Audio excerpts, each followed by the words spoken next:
किया। पूरा विजुअल्स हमारे पास है, पूरा वीडियो हमारे पास है कि किस तरीके से विनोद किस्कू और ममता देवी के उकसावे पर नवीन पांडे जो रजरप्पा थाना प्रभारी हैं, उन्होंने लाठीचार्ज करने का आदेश दिया। उसका हमारे पास क्लियर वॉइस रिकॉर्डिंग है, क्लियर विजुअल रिकॉर्डिंग है। उसके बाद जब मेरे माथे पर चोट आई, जब परिजनों के ऊपर लाठीचार्ज हुआ, जब डेड बॉडी का अपमान हुआ, तब जाके वहां संथाली भाई, मांझी भाई, जो आदिवासी भाई थे, जो झारखंडी हितों की सम्मान करते हैं, वो भाइयों ने उग्र होकर प्रदर्शन किया है। देखिए, मेरे माथे पर चोट लगी है, मेरे पीठ पर चोट लगी है, हाथ पे चोट लगी है, सीने पे लाठी से मारा गया है, कमर पर मारा गया है। मेरी हालत ऐसी कर दी गई थी। नवीन कुमार पांडे और ममता देवी लगातार पुलिस कर्मियों को अपील कर रहे थे और लाठियां बरसा रहे थे कि मारो इसको, जब तक ये मर नहीं जाता है तब तक मारो। जब मेरा सर फट गया, खून से मेरा सर भीग गया, लाल लाल हो गया, लहूलुहान हो गया, तब उन्होंने बोला कि चल मार, तब तक इसको मारो जब तक मर के। जायज मांगों को दबाने के लिए विनोद किस्कू और ममता देवी, बताइए, अभी राहुल गांधी ने पूरे भारत में न्याय यात्रा निकाला और इन्हीं साइकिल से कोयला ठेल कर ले जाने के साथ में राहुल गांधी ने फोटो खिंचाया।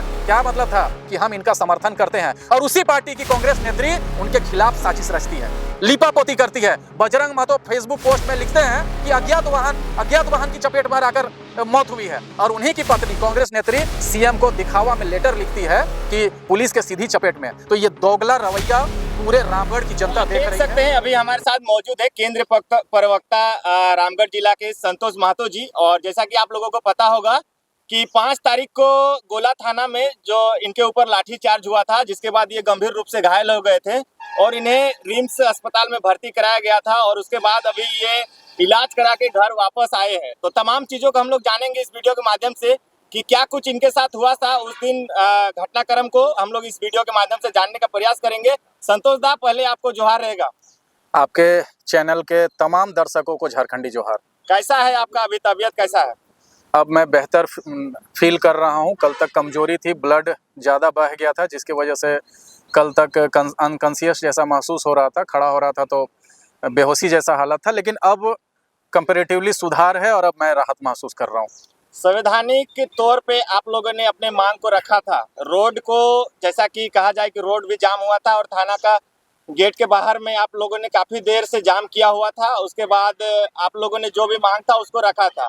उसके बावजूद ऐसा क्या हुआ कि प्रशासन के लोगों ने आपके ऊपर लाठियां बरसाई और इतनी ज्यादा आपको चोट आई कि आपको रिम्स रेफर करना पड़ गया? सबसे पहले तो ये बताना चाहता हूं कि हम लोग जिस संगठन से बिलोंग करते हैं, ये संगठन क्रांतिकारी टाइगर जयराम महतो का संगठन है, और हमारी 2 विशेषता है। पहली बात कि हम लोग जो भी बात बोलते हैं वो निडर होकर बोलते हैं, बेबाक होकर बोलते हैं, और चाहे जितना भी कड़वा हो, लेकिन सच है तो हम लोग सच को कड़वे तरीके से भी बोलते हैं। लेकिन जो हमारा तरीका होता है वो बिल्कुल संवैधानिक तरीका होता है, लोकतांत्रिक तरीका होता है, और गांधीवादी तरीके से हम लोग सच्चाई को सामने रखने का काम करते हैं। ये जो घटना है, ये घटना ट्राइबल स्टेट झारखंड के लिए, जहां मुख्यमंत्री आदिवासी है, जहां आदिवासियों की सरकार है, और जहां के जो सरकारें हैं वो तमाम तरीके के दावे करते हैं कि हमारी सरकार की नीतियां, हमारे सरकार की योजनाएं सभी आदिवासियों के लिए है, झारखंडियों के लिए है। 4 तारीख को आदिवासी बहुल क्षेत्र भूभई गांव है, जो कि हेसापोड़ा पंचायत क्षेत्र में आता है, बंदा क्षेत्र में आता है। हेसापोड़ा वहां का एक चर्चित क्षेत्र है। वहां पे 2 आदिवासी युवक अपना घर का जलावन के लिए कोयला लेकर जा रहे थे, और गोला थाना अंतर्गत पड़ने वाले पीसीआर संख्या 9, जिसमें कोई चौबे हैं और कोई एनाम करके शख्स बैठे हुए थे, और भी कुछ पुलिसकर्मी वहां पर बैठे थे। उन्होंने उन आदिवासी युवकों अजित हेम्ब्रम और सागर हेम्ब्रम से 200 रुपए रंगदारी मांगी। बताइए, ये झारखंड जैसे राज्य के लिए अभिशाप है कि नहीं है? हम अपने खेत से, हम अपने जमीन से कोयला निकाल रहे हैं अपने घर का चूल्हा जलाने के लिए, लेकिन पुलिस हमें परेशान कर रही है और रंगदारी हमसे ही ले रही है।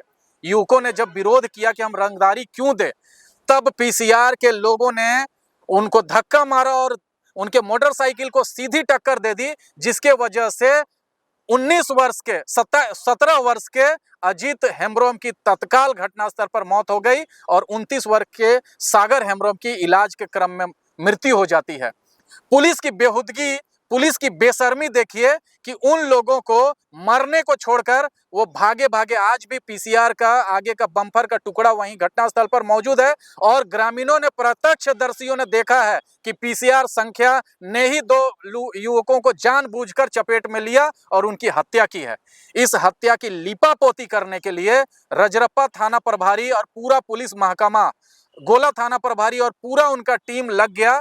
आखिर मैं ये सवाल पूछता हूं कि अगर ये सड़क दुर्घटना हुई थी और पुलिस प्रशासन इसको सड़क दुर्घटना मान रही थी, तो उस दिन गोला थाना में 1000 की संख्या में पुलिस बल की नियुक्ति क्यों की गई थी?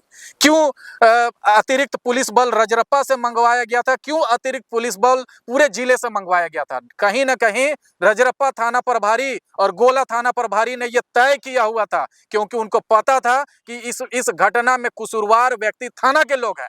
तो थाना को बचाने के लिए, पुलिस कर्मियों को बचाने के लिए उन लोगों ने इसको आम सड़क दुर्घटना का रूप देने का कोशिश किया। आप फेसबुक लाइव के माध्यम से, सोशल साइट्स में जो तमाम वीडियो है उसकी कड़ी अगर जोड़ के देखेंगे ना, तो आपको पूरा पुलिस का यहाँ पे जो साजिश किया गया है वो साबित होगा।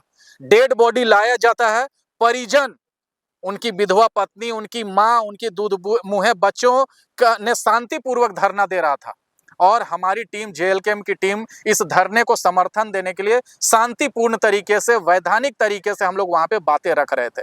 हमारी मांग थी कि पीसीआर वैन में जितने पुलिसकर्मी थे उनके ऊपर प्राथमिकी दर्ज की जाए, हत्या का केस उन पर चले, साथ ही साथ उनको उचित मुआवजा मिले और दोनों आदिवासी पीड़ित परिवार के मृतकों को के जो आश्रित हैं उनको सरकारी नौकरी मिले। यही 3 प्रमुख मांगों के साथ हम लोग शांतिपूर्ण तरीके से प्रदर्शन कर रहे थे, अपनी बातें रख रहे थे।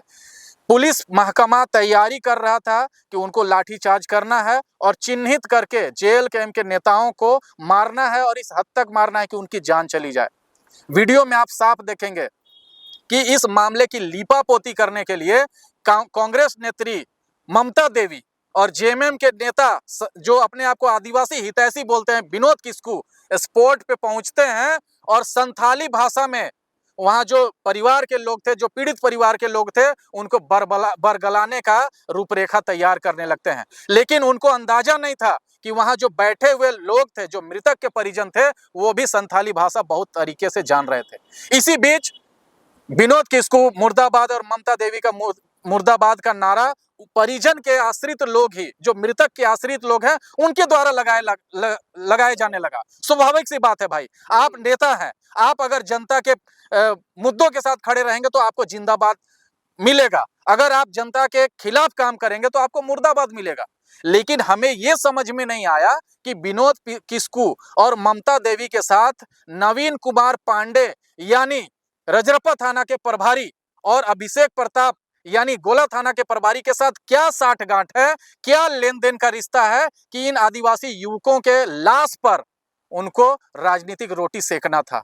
वो मुर्दाबाद के खिलाफ लाठीचार्ज का आदेश देते हैं। बताइए, भारत का संविधान, इस गांधी के देश का संविधान में कहां पे लिखा हुआ है कि आपका घर का बच्चा मर गया है, आपका पति मर गया है, आपका बेटा मर गया है और आप धरने पर भी नहीं बैठ सकते हैं, आप अपनी जायज मांगे भी नहीं रख सकते हैं। लेकिन इनके जायज मांगों को दबाने के लिए विनोद किस्कू और ममता देवी, बताइए, अभी राहुल गांधी ने पूरे भारत में न्याय यात्रा निकाला और इन्हीं साइकिल से कोयला ठेल कर ले जाने के साथ में राहुल गांधी ने फोटो खिंचाया। क्या मतलब था कि हम इनका समर्थन करते हैं और उसी पार्टी की कांग्रेस नेत्री उनके खिलाफ साजिश रचती है, लीपापोती करती है। बजरंग महतो फेसबुक पोस्ट में लिखते हैं कि अज्ञात वाहन की चपेट में आकर मौत हुई है और उन्हीं की पत्नी कांग्रेस नेत्री सीएम को दिखावा में लेटर लिखती है कि पुलिस के सीधी चपेट में। तो ये दोगला रवैया पूरे रामगढ़ की जनता देख रही है कि किस तरीके से आदिवासी जो समाज है, आदिवासी के युवक जो हैं, उनकी कीमत 1 रुपया नहीं है, अठन्नी नहीं है। इसीलिए बोल रहा हूं क्योंकि जब हम लोग मुआवजे की बात करने लगे, जब हम न्याय दिलाने की बात करने लगे, तो विनोद किस्कू, ममता देवी और जो सांडिल्य जो वीडियो है, गोला वीडियो, और एक और जो सीओ हैं, उन लोगों ने कहा कि भाई ये आम सड़क दुर्घटना है, उसके तहत 1 लाख रुपए हम सरकारी प्रावधान के साथ जो मुआवजा है वो देंगे और अंबेडकर आवास देंगे, विधवा अवस्था पेंशन तत्काल स्वीकृत करते हैं। बताइए, तो इसका मतलब कि जो सरकारी प्रावधान के तहत है वही सुविधा, वही राहत सामग्री अगर आप दे रहे हैं, इसका मतलब राज्य में आदिवासी के मौत की कोई कीमत नहीं है। अच्छा ये था, आपने जैसा बताया कि विनोद किशोर और ममता देवी दोनों वहाँ मौजूद थे, तो जब लाठीचार्ज हुआ तो आप ही के ऊपर लाठीचार्ज क्यों हुआ? ममता देवी के ऊपर भी लाठीचार्ज होना चाहिए, बिल्कुल विनोद होना किशोर चाहिए था, के ऊपर भी होना चाहिए। बिल्कुल होना चाहिए था। अगर वो आदिवासी हितैषी हैं और मृतक के परिवार के साथ अगर खड़े हैं तो उनकी मांगे और हमारी मांगे एक होनी चाहिए थी। उस हिसाब से अगर प्रशासन वहां प्रदर्शन कर रहे लोगों पर लाठीचार्ज कर रही थी तो ममता देवी के ऊपर भी लाठीचार्ज होना चाहिए था, विनोद किस्कू के ऊपर भी लाठीचार्ज होना चाहिए था। सिर्फ और सिर्फ जेल कैंप के नेताओं को चुन चुन कर और सर पे वार करने का क्या मतलब समझा जाए? ये सर जानलेवा हमला हुआ है सर। ये जानलेवा हमला है और वीडियो है, फुटेज है, जिसमें साफ साफ ये सुनाई पड़ता है कि ममता देवी और विनोद किस्कू बोल रहे थे कि भागो यहाँ नहीं तो मारेंगे।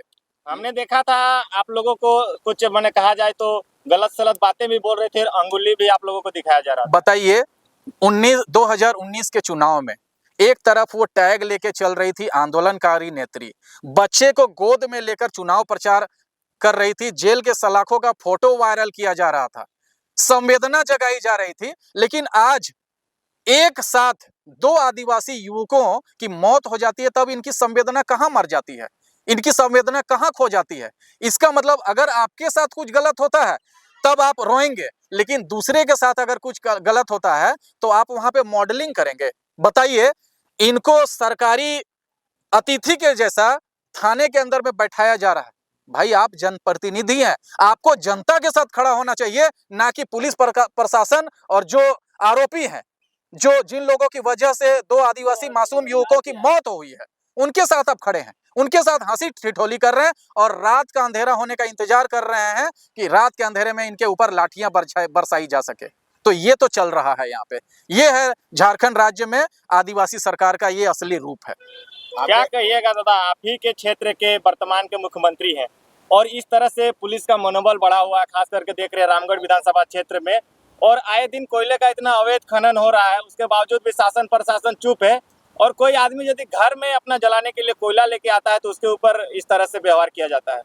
हमने ये आरोप भी लगाया कि जो लोग हाईवा से कोयला चोरी कर रहे हैं, जो लोग ट्रक से कोयला चोरी कर रहे हैं, वो लोग थाने के अंदर बैठे हुए हैं, और जो लोग अपने जमीन से, अपने नदी से, अपने खेतों से कोयला निकालकर अपना घर का चूल्हा चौका जला रहे हैं, उसके ऊपर आप केस कर रहे हैं, उनसे आप रंगदारी वसूल कर रहे हैं। अरे भाई, पूरे रामगढ़ को पता है, हेसापोड़ा में जाके पता करिए, चितरपुर में पता करिए, माइल में पता करिए, आप भूभई में, सुतरी में, खोखा बंदा में पता करिए, कोयला का अवैध कारोबार आप मानुआ, फुलसरा, सिरका, गड्ढा तरफ देखिए। आज तक के झारखंड इतिहास में पूरे रामगढ़ जिले में इतना अवैध कोयला का कारोबार नहीं हुआ था जितना विगत 1-2 साल के अंदर में यहाँ पे चरम पे है।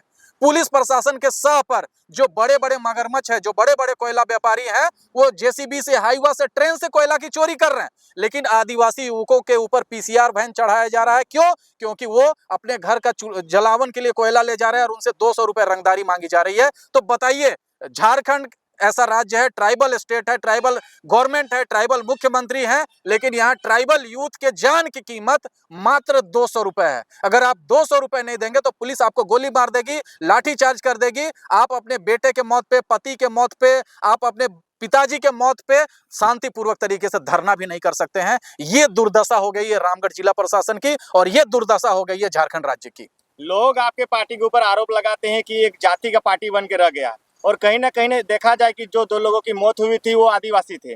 जो लोग ये आप लोगों के ऊपर आरोप लगाते हैं आदिवासी की पार्टी है, आदिवासी महतो की पार्टी है, तो जब आदिवासी लोगों के साथ इस तरह की घटना होती है तो आदिवासी जो नेता है वो क्यों नहीं आए उनको समर्थन करने के लिए? देखिए, उनका जवाब स्पष्ट है। उनको भी पता है कि जो बातें आप वो कर रहे हैं ना, वो बेसलेस बातें हैं, आधारहीन बातें हैं। अरे भाई, अजित हेम्ब्रम और सागर हेम्ब्रम ये कौन सी जाति के हैं? ये मुख्यमंत्री की जाति के हैं। ये झारखंड की जो बड़ी आबादी है, जो झारखंड की पहचान है, संथाली मांझी उस समुदाय से बिलोंग करते हैं। क्या जरूरत थी कि मुझे माथा फटवाने का जरूरत पड़ा? क्या जरूरत था लाठी खाने का जरूरत पड़ा? हमने कभी या हमारी पार्टी ने कभी ये भेदभाव नहीं किया कि सामने वाला महतो है, सामने वाला मांझी है, सामने वाला मुसलमान है, कि सामने वाला महरा है, कि सामने वाला मूलवासी है। हमने बस ये तय किया है कि झारखंड राज्य में अगर सबसे मजबूत कोई समाज होगा तो वो मजबूत समाज होगा झारखंडी। पूरा झारखंड के लोगों के लिए हमारा पार्टी लड़ रहा है। हमारे टाइगर जयराम महतो की पार्टी पूरे समाज के लिए, सर्वहारा समाज के लिए लड़ाई लड़ रही है। आप गिरिडीह लोकसभा के अंतर्गत एक तेलो प्रखंड पड़ता है, तेलो क्षेत्र पड़ता है, वहां एक आबादी महतो की नहीं है, लेकिन आप वहां पे बूथ पे देख लीजिए, सबसे ज्यादा वोट उनको जेएलकेएम पार्टी को उन्होंने दिया है, जेबीकेएसएस के प्रत्याशी को दिया है। इसी से साफ साबित होता है कि विपक्षियों के पास कोई मुद्दा है नहीं। जेएलकेएम जिस तरीके से मुखरता से, बेबाकी से स्थानीय नीति की बात कर रही है, झारखंडियत की बात कर रही है, नियोजन नीति की बात कर रही है, खनन नीति की बात कर रही है, कृषि नीति की बात कर रही है, तमाम नीतियों की बात कर रही है, इनको मालूम है कि इनकी राजनीतिक दुकानदारी अब बंद होने वाली है, इसलिए इस तरीके का अनर्गल आरोप लगाते हैं। गोला में जो घटना हुई, लगातार 2 घटनाएं हुई, उनके साथ कौन से पार्टी के लोग खड़े रहे? और सिर्फ कहें तो जो समाज का हित चाहते हैं, जो झारखंड का हित चाहते हैं, जो जेबीकेएस के साथ जुड़े हुए हैं, जो जानते हैं कि कौन सी पार्टी मुद्दों की बात करती है, वही लोग खड़े थे। बाकी लोग तो सौदेबाजी में लगे हुए थे। दादा, हम आपसे जानना चाहेंगे कि आप जब वहाँ धरना प्रदर्शन या फिर उन लोग के समर्थन में पहुंचे थे, तो ना आपने कभी अपने पार्टी का जिक्र किया था, ना संगठन का जिक्र किया था, फिर भी आपको लोग कह रहे थे कि ये लोग राजनीति कर रहे हैं और चेहरा चमका रहे हैं। देखिए, ये हमारे केंद्रीय नेतृत्व की तरफ से आदेश है कि हम लोग जहां कहीं पे भी जनहित की बात करते हैं या जन मुद्दों की बात करते हैं, हमें कोई जरूरत नहीं है कि हम पार्टी की बात करें। पूरा भाषण या पूरा बातचीत हमने अलग अलग चैनल में दिया हुआ है, फेसबुक लाइव में जुड़े हुए थे, आप तमाम विजुअल्स में आप देख लीजिए। हमने कहीं पे भी टाइगर जयराम महतो का नाम नहीं लिया, कहीं पे भी हमने जेएलकेएम का नाम नहीं लिया। हमने सिर्फ और सिर्फ बात की कि अजीत हेम्ब्रम की मौत हुई है, सागर हेम्ब्रम की मौत हुई है, उनको न्याय मिलना चाहिए, उनके मृतकों को न्याय मिलना चाहिए, उनको उचित मुआवजा मिलना चाहिए और उनके आश्रितों को सरकारी नौकरी मिलना चाहिए। यही 3 प्रमुख मांगों को लेकर हमारा शांतिपूर्ण धरना वहां पे चल रहा था। संतोष दा, ये बताइए कि जब आप संवैधानिक तरीके से अपनी मांगों को रख रहे थे, तो ये संवैधानिक जब मांग आप कर रहे थे, तो ये लाठीचार्ज में कैसे तब्दील हो गया? जरा इस घटना को क्लियर आप बताइए। आप बताइए, पूरे 24 घंटे बीत चुके थे घटना को, कहां थे विनोद किस्कू और कहां थी ममता देवी? वो तो जब कह रहे थे विनोद किस्कू की हमारे लोग भी यहाँ मौजूद हैं, इन लोग का समर्थन कर रहे हैं। अगर उनके लोग वहां थे, अगर उनके लोग वहां समर्थन कर रहे थे, तो उनके मृतक के आश्रितों परिजनों की मांग थी कि सरकारी नौकरी दिया जाए, उचित मुआवजा दिया जाए और जो दोषी पीसीआर चालक हैं उनके ऊपर हत्या का प्राथमिकी दर्ज किया जाए। तो इन मांगों के साथ उनके समाज के लोग, उनके पार्टी के लोग क्यों नहीं खड़े हुए? क्यों उनके विरोध में खड़े हुए? बताइए। इसका जवाब आप विजुअल्स में देख लीजिए कि वो सौदेबाजी कर रहे थे। उनका यही कहना था 24 घंटे डेड बॉडी के हो गए हैं, आप डेड बॉडी उठा लीजिए, डेड बॉडी उठा लीजिए। उनकी चिंता इस बात की नहीं थी कि 2 साल की जो बच्ची वहां पे थी, वो 2 साल की बच्ची का भविष्य क्या होगा। जो विधवा थी, जो जिस माता ने अपना बेटा खोया था, उनका भविष्य क्या होगा। उनके नौकरी के लिए, उनके मुआवजे के लिए उनके मुंह से एक शब्द नहीं निकल रहा था। प्रशासन के लोग आरोप लगा रहे हैं कि आप लोगों ने पत्थरबाजी किया, तब हमने अपने को बचाने के लिए हमने लाठीचार्ज किया। पूरा विजुअल्स हमारे पास है, पूरा वीडियो हमारे पास है कि किस तरीके से विनोद किस्कू और ममता देवी के उकसावे पर नवीन पांडे, जो रजरप्पा थाना प्रभारी हैं, उन्होंने लाठीचार्ज करने का आदेश दिया। उसका हमारे पास क्लियर वॉइस रिकॉर्डिंग है, क्लियर विजुअल रिकॉर्डिंग है। उसके बाद जब मेरे माथे पर चोट आई, जब परिजनों के ऊपर लाठीचार्ज हुआ, जब डेड बॉडी का अपमान हुआ, तब जाके वहां संथाली भाई, मांझी भाई, जो आदिवासी भाई थे, जो झारखंडी हितों की सम्मान करते हैं, वो भाइयों ने उग्र होकर प्रदर्शन किया है। ये पुलिस बर्बरता के खिलाफ एक स्वाभाविक सी प्रतिक्रिया थी। आप अगर किसी जायज मांग पर लाठीचार्ज करेंगे, लाश का अपमान करेंगे, मुआवजे का जो विरोध करेंगे और आप सोचेंगे कि लीपापोती हो जाए, तो उग्रता तो स्वाभाविक है। झारखंडी जनमानस और आदिवासी समाज किसी से दबने वाला समाज नहीं है। आप उसके साथ अन्याय करेंगे तो उसके बदले में आपको जवाब भी उसी तरीके का मिलेगा। ये एक स्वाभाविक प्रतिक्रिया थी, मैं इसको पूरी तरीके से जायज मानता हूं। आपने वीडियो सीईओ को ऊपर आरोप लगाया कि वीडियो सीईओ जो है वो मिली भगत कर रहे हैं और उनका ये लिपापोती कर रहे हैं, और वो लोग कह रहे हैं कि जो विधवा पेंशन मिलता है वो देंगे, ये देंगे। तो क्या, कहाँ तक वो सही है? गोला प्रखंड क्षेत्र में आप पता कर लीजिए, चितरपुर प्रखंड क्षेत्र में आप पता कर लीजिए, किसी भी प्रखंड में आप अगर विधवा अवस्था पेंशन की मांग कर रहे हैं तो 2 साल 3 साल से आपको भटकना हो रहा है। अबुआ आवास में जिन लोगों का अच्छा खासा मकान बना हुआ है, जो घूस दे रहे हैं, जो पैसा दे रहे हैं, उनको अबुआ आवास मिल रहा है, अम्बेडकर आवास मिल रहा है। लेकिन जो गोला के बीडीओ हैं सांडिल्य जी और जो सीओ हैं, इनकी आपकी इनकी बददिमागी देखिए, इनकी निर्लज्जता देखिए। 28 तारीख को भी एक मौत होता है तो वो मुआवजे के रूप में क्या लिखते हैं कि इनको अम्बेडकर आवास देंगे, तत्काल विधवावस्था पेंशन स्वीकृत कर देंगे। अरे भैया, ये सरकार का प्रावधान है, आप कौन सा एहसान कर रहे हैं? मतलब हमको विधवावस्था पेंशन लेने के लिए पति को सड़क दुर्घटना में मारना होगा, पीसीआर उनके ऊपर चढ़वाना होगा, तब जाके आप विधवावस्था पेंशन देंगे। अंबेडकर आवास के लिए क्या हमको अपने भाई, अपने बाप और ये की बलि चढ़ानी होगी, तब आप अंबेडकर आवास देंगे? क्या बात करते हैं। और हाँ, इन घटनाओं के बीच अगर आप इनका फेशियल एक्सप्रेशन देखेंगे, ये हंसते रहते हैं। इनको लगता है जैसे किसी मुर्गी की, किसी बकरी की मौत हुई है। अरे भाई, वहां मरने वाला झारखंडी था, वहां मरने वाला आदिवासी था। आपके चेहरे पर संवेदना तो होनी चाहिए। 2-2 लाशें वहां सड़क पर पड़ी हुई थी, लेकिन ये लोग हंसी ठिठोली कर रहे थे। आप विजुअल्स में देख लीजिए, जिस भी मैंने जो जवाब दिया उससे संबंधित कोई भी विजुअल अगर आप क्लेम करना चाहते हैं तो आपके चैनल को और दर्शकों को, जो लोग भी हैं, उनको मैं इनबॉक्स कर सकता हूं, ये मेरा दावा है। गिरिडीह के सांसद भी वहाँ पहुंचे थे, क्या कुछ बातें हुई थी क्या आप लोग? जब सब कुछ हो गया, जब मामला निपट गया, उनको लगा कि अब जाके इस मामले का क्रेडिट लेना चाहिए, तब वो वहां पे पहुंचे थे। बताइए, 24 घंटे से 2 आदिवासी युवकों की लाश पड़ी हुई थी। आदिवासी परिजन जो है बिलख रहे थे, रो रहे थे, बेहोश हो रहे थे। हमारी पार्टी के लोग, हमारे लोग उनको ग्लूकोज पिला रहे थे, पानी पिला रहे थे। उस समय कहाँ थे? जब पूरा घटना खत्म हो गया, क्रेडिट लेने की बारी आई, तब आ गए वहां पे मुंह उठा के। ये इनकी हित ऐसी, ये इनका रामगढ़ का हित है।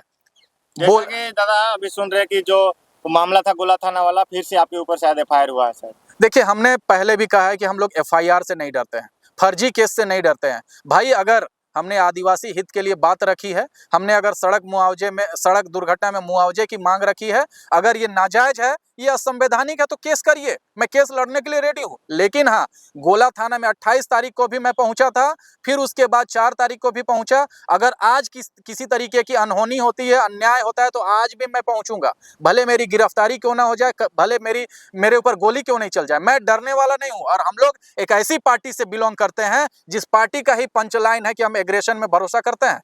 अहिंसा परमो धर्म, धर्म हिंसा तथैव च, हम लोग मानते हैं। अगर धर्म के लिए हिंसा भी करनी पड़ी तो हम लोग करेंगे, लेकिन आखिरी सांस तक, आखिरी दम तक हम लोग संवैधानिक प्रक्रिया, संवैधानिक जो तरीके से आंदोलन है, उसका हम लोग समर्थक हैं, उसके हम लोग हिमायती हैं। क्या कुछ सूचना मिला दादा, क्या कुछ मुआवजा उन लोग को कुछ मिला अभी तक? लाठी चार्ज करने के बाद पता चला है कि इनके लाशों को अपमानजनक तरीके से गाड़ी में लाद कर और भूभई गांव ले जाकर फेंक दिया गया कि भाई इसको डिस्पोज करिए। ये अपमान हो रहा है आदिवासी राज्य में, आदिवासी मृतकों के साथ में।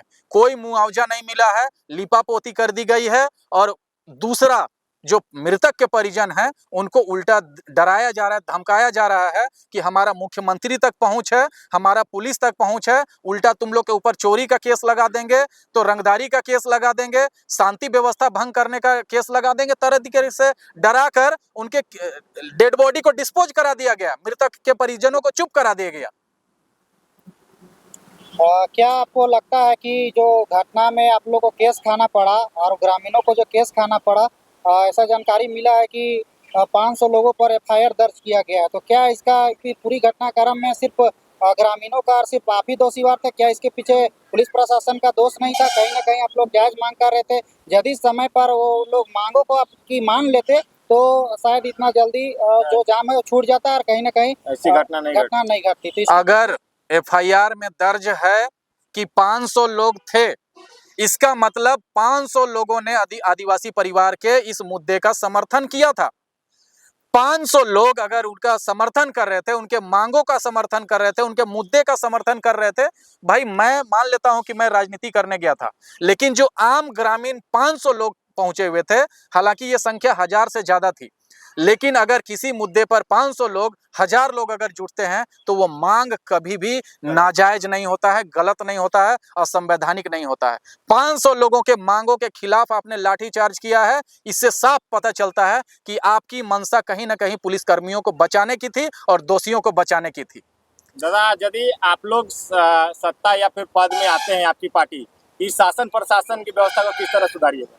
देखिए, हम अगर सत्ता में आते हैं तो टाइगर जयराम महतो ने जो नीति और सिद्धांत की बात की है, जो संवैधानिक तौर तरीकों की बात की है, जो नीति नियमों की बात की है, हमारी प्राथमिकता है और हमारा लक्ष्य है कि हम अंत्योदय यानी समाज के जो सबसे अंतिम व्यक्ति हैं उनको आर्थिक, सामाजिक, राजनीतिक और सांस्कृतिक रूप से सक्षम, सबल और स्वावलंबी बनाएंगे। हम लोग शिक्षा, स्वास्थ्य, रोजगार को दुरुस्त करेंगे। साथ ही साथ युवा जोश और युवा होश के साथ में हम लोग राज्य की नीति निर्धारण का काम करेंगे और हर मजलूम तबका, हर शोषित, पीड़ित, वंचित को हम लोग मजबूत करेंगे। अंत्योदय जो कहा जाता है, एक टर्म यूज किया जाता है, अंत्योदय मतलब अंतिम व्यक्ति का हम लोग उदय करेंगे, उनको मजबूत करेंगे। आज भी हमने रामगढ़ के जिला प्रशासन के मुखिया यानी एसपी साहब को एक मांग पत्र सौंपा है कि अगर जो कसूरवार व्यक्ति हैं उनके ऊपर हत्या की प्राथमिकी दर्ज नहीं होती है और रजरप्पा थाना प्रभारी और गोला थाना प्रभारी को तत्काल अगर सस्पेंड नहीं किया जाता है तो 24 घंटे के मोहलत के बाद रामगढ़, रांची, बोकारो और हजारीबाग के तमाम जेबी केसेस और तमाम समर्थक जिला प्रशासन के खिलाफ धरने पर बैठेंगे और सड़क पर उतरेंगे और विरोध प्रदर्शन दर्ज किया जाएगा। लेकिन किसी भी हाल में आदिवासी भाइयों के आदिवासी मृतक परिवार के साथ में हमारी संवेदनाएं जुड़ी हुई है और उनको हक और अधिकार दिलाने तक हम लोग अंतिम सांस तक लड़ेंगे। ये हमने अपील किया और ये हमने वादा किया है। जैसा कि हमें सूचना मिला कि आप 2-3 घंटे तक लगातार बेहोश थे, तो थोड़ा दर्शकों को थोड़ा दिखाइए कि आपको चोट कहाँ कहाँ लगा है। देखिए, मेरे माथे पर चोट लगी है, मेरे पीठ पर चोट लगी है, हाथ पे चोट लगी है, सीने पे लाठी से मारा गया है, कमर पर मारा गया है। मेरी हालत ऐसी कर दी गई थी, नवीन कुमार पांडे और ममता देवी लगातार पुलिस कर्मियों को अपील कर रहे थे और लाठियां बरसा रहे थे कि मारो इसको, जब तक ये मर नहीं जाता है तब तक मारो। जब मेरा सर फट गया, खून से मेरा शर्ट भीग गया, लाल लाल हो गया, लहूलुहान हो गया, तब उन्होंने बोला कि चलो मारो, तब तक इसको मारो जब तक मर नहीं जाएगा। लेकिन तब तक कुछ समाज सेवी लोग थे थाने के अंदर, उन्होंने बीच बचाव करके मेरी जान बचाई। तो आप समझ सकते हैं कि पूरा पुलिस प्रशासन और पूरे राजनीतिक दल के लोग जेल कैंप के नेताओं को टारगेट करके मार रहे हैं ताकि चुनावी जो बिगुल बजा हुआ है, जो विधानसभा चुनाव है, उसमें इनका रास्ता साफ हो सके। लगातार आप लोगों के ऊपर ऐसे एफआईआर केस होते रहेंगे दादा, तो फिर आप लोग चुनाव कैसे लड़िएगा? चुनाव तो हम लोग लड़ेंगे, हम लोग सत्ता परिवर्तन करेंगे। अरे भाई, झारखंड आंदोलनकारियों के केस वापस हुआ ना, एक बार जब हम लोग सत्ता में आएंगे ना तो हम लोग वो तमाम केस जो जनहित के मुद्दों से जुड़े हुए हैं, जो जन मुद्दों से जुड़े हुए, उन केसों को वापस कराने का काम करेंगे। हमारी कोशिश होगी कि किसी भी झारखंड के किसी भी समाज के किसी युवा के ऊपर अगर फर्जी केस किया गया है, किसी आदिवासी के ऊपर फर्जी केस किया गया है, किसी झारखंडी के ऊपर फर्जी केस किया गया है, किसी मूलवासी के ऊपर फर्जी केस किया गया है, या झारखंड में निवास करने वाले किसी भी व्यक्ति के ऊपर अगर शासन प्रशासन इस तरीके का फर्जी केस करती है तो वो केस हम लोग वापस करेंगे। चलिए, बहुत बहुत धन्यवाद दादा। आप लोग जिस तरीके से निष्पक्षता से, निडरता से, बेबाकी से चौथा स्तंभ का दायित्व निभा रहे हैं, आप सभी धन्यवाद के पात्र हैं। मैं आप सभी को धन्यवाद देता हूं कि आप लोग इसी मुखरता से हमारा आंदोलन और साथ ही साथ संवैधानिक तरीके से जितने जनहित के मुद्दे हैं उनको प्रसारित करें। सभी को झारखंडी जोहार।